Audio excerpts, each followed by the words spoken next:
Hi, my name is Alex, and after a long and exhausting week work, I was really looking forward to a laid-back weekend. It was then when my buddy Mike invited me over to his place. He had recently moved into this ancient-looking house that had seen better days. The room he gave me was all right, but there was this looming closet that gave me the heebie-jeebies from the moment I laid eyes on it. The first night I tried to ignore it and settled into the bed. It wasn't the most comfortable thing, but hey, beggars can't be choosers. I was just about to doze off when I heard a faint scratching noise coming from the closet.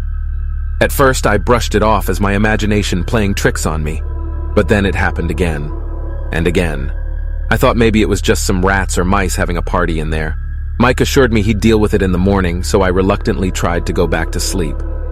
But then, as I lay there, the scratching grew louder, and it was accompanied by this eerie whispering sound. "Get out! Get out!"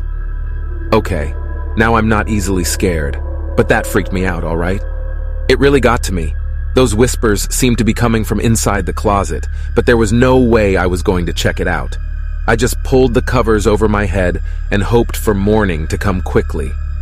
The next day, I told Mike about the creepy closet encounter, and he laughed it off, blaming old house quirks.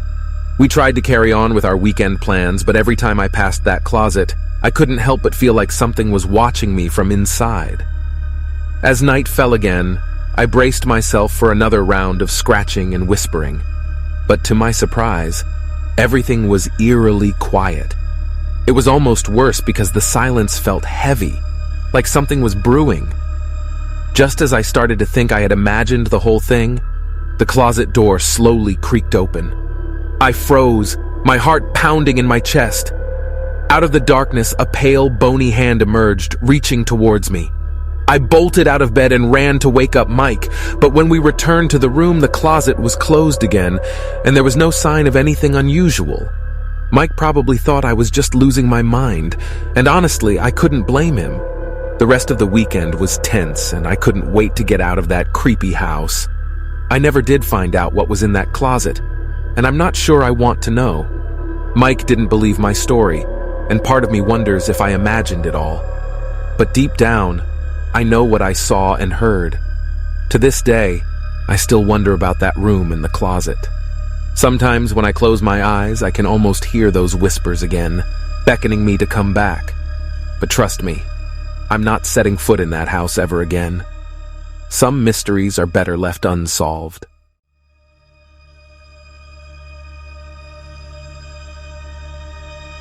Last summer, I was house-sitting for my uncle while he was away on a business trip.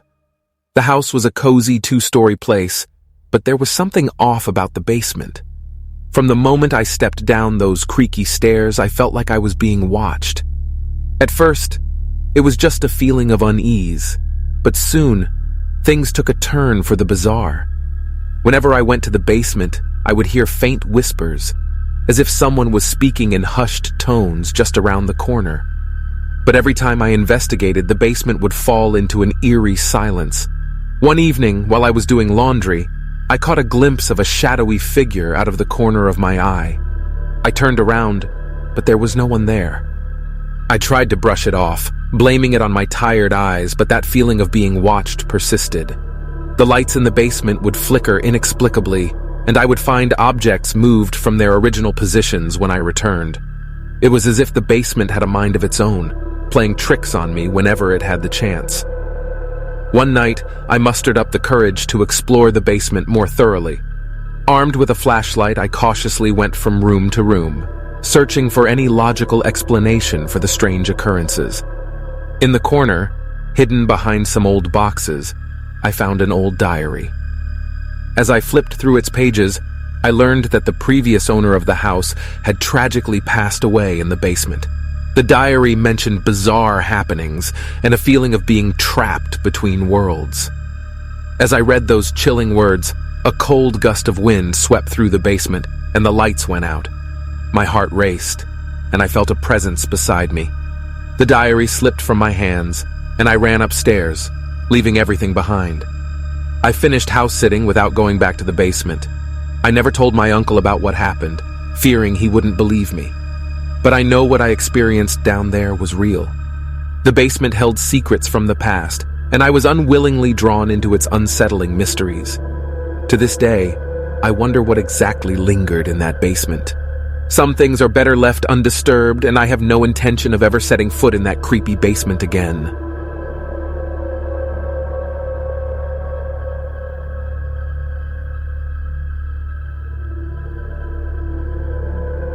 My name is Oliver, and it was the summer of '89 when my cousin Noah and I decided to spend a few weeks at our grandparents' old house. They had recently passed away, leaving the house empty and brimming with memories. We always loved that place, but this time, something was different.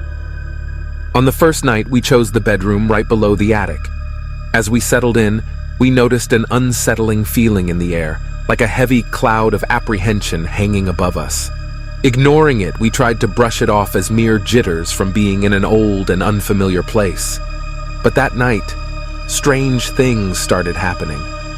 The faint sound of footsteps echoed from above, as if someone was pacing in the attic. We even heard soft, muffled voices like hushed conversations taking place just out of earshot. Noah and I tried to ignore it, convincing ourselves that old houses make weird noises. But as the nights went on, the activity only intensified. There were even times when we felt cold hands touching our shoulders. We decided to explore the attic, thinking we might find an explanation for all these occurrences. As we climbed the dusty stairs, a feeling of dread washed over us.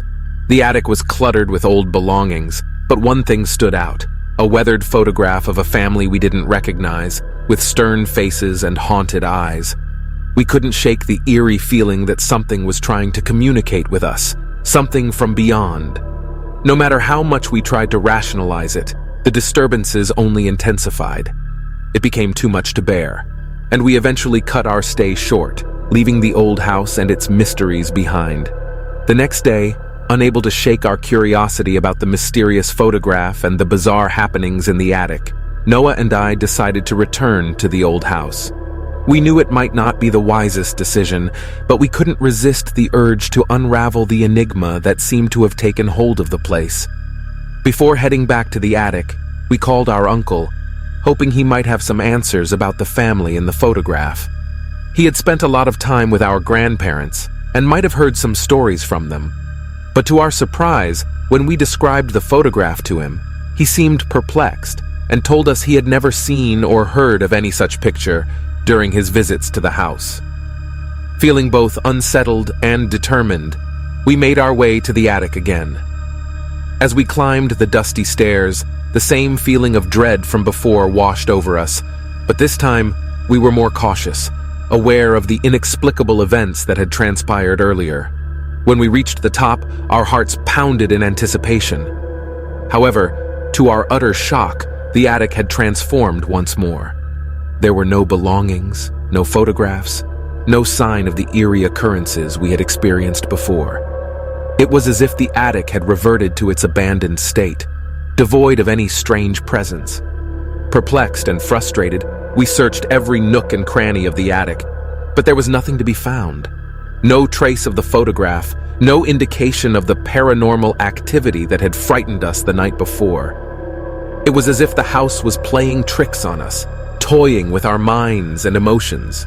Noah and I exchanged worried glances, unsure of what to believe anymore. We had witnessed something inexplicable, but now it seemed to have vanished without a trace. Could it be that the spirits or entities that haunted us were taunting us, luring us back into their realm for some unknown purpose? We decided to leave the attic once more, feeling defeated and bewildered. As we stepped out of the house, we couldn't shake the feeling that we were being watched, that unseen eyes were following our every move. It was as if the house itself was alive, and it didn't want us meddling in its secrets. Reluctantly, we left the old house behind once again, vowing never to return. We shared the strange turn of events with our parents, but they dismissed it as the result of our jitters from staying in an old and unfamiliar place. But Noah and I knew better. We had experienced something beyond explanation, something that defied logic and reason. To this day, we still wonder about the mysteries of that old house, the vanished photograph, and the enigmatic attic that seemed to hold secrets from both the past and the unknown. Perhaps some things are best left untouched, for delving too deep into the realm of the supernatural might lead us to places we can never return from.